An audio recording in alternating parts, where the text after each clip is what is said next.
اف پرتوخانه ال 2019 ما بکر بو هتان هاجی بداية وقتی ما بکری اش 5 كتابة ودو كتابة ما دست بيكر من كتاب كم كرن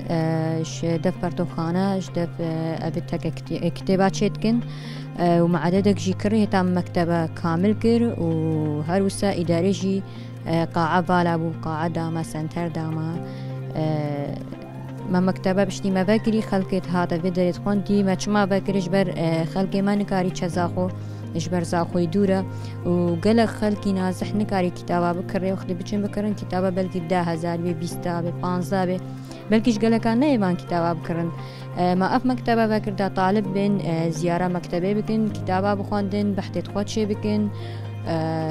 هر یکی که کتابش خوندن ربه بل و دره بخونده و هر وسا کتابت و دره متنوع يعني جور وجورن قصينا روايات شعر كتابة سياسينا ديننا قصة زاروكاينا وهم لغات عربية إنجليزية لاتينية تقريبا كردية يعني هاللغاتك هذه أمتينا بدي كتابة ما هم متنوعة مرام ما عن هدف ما أو خلق ما ببخوانده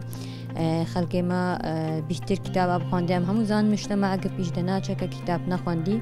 و هر انسان کی نخونده هر عقلی وی گرتی وقتی که هاتن کتاب خوندین علم و معرفت و بعض زیده به معلومات توی بیشتر هبن او شخصی که بخونده یک نکاریت یعنی معلومات هموی هبن تشت هموی هبن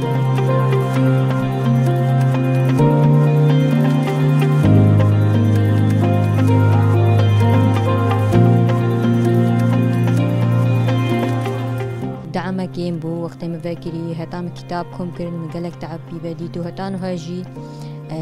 او دعمه هكا يعني مفكرت كر دعمش مارنا هات وكتاب جي ابيت هكا كتابات شتكن او جي كيم تجهينا دستما اف مكتبة مثلا زاخو ودهو كيوان او جي كيم كتابات جهينا دستما اجبر مكتبة ما خو بخشة ببرام برا ما هدفك جنيني مادي بس وقتك دعم بيتا كرن ام مكتبه برفره به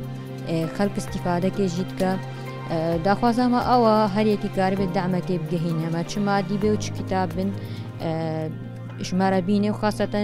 اوید هکه کتابت خود چکن هر یکی که کتابک دو سه هنه قاعده 20 کتاب هینه که آنی مکتبه او مکتبه ما و دولتی به و خلق ما جو استفاده جی که بلی وقت ما بکری 1400 بون نوها جی سه جاره چاره الوی عددی يعني بيهتر هينا مكتبا ها مازنة جبري مسترة وعدد بيهتره ويعني خلق بيهتر استفادة جيدك ليكي كتابك تشكر أو مطبعة جي وقت كتابات طبعين يعني اش مروان عدد الكتابة بشين حتى نسخك بيد دو بالبدري خلقك هاي البرج استفادة جد يعني باعتبار دو كامبل بدرينا هردو السربي مكتبين أو طالبة دو كامبا هر مدرسة هر كامبا كيجي دو مدرسة العفو هاي نتيجة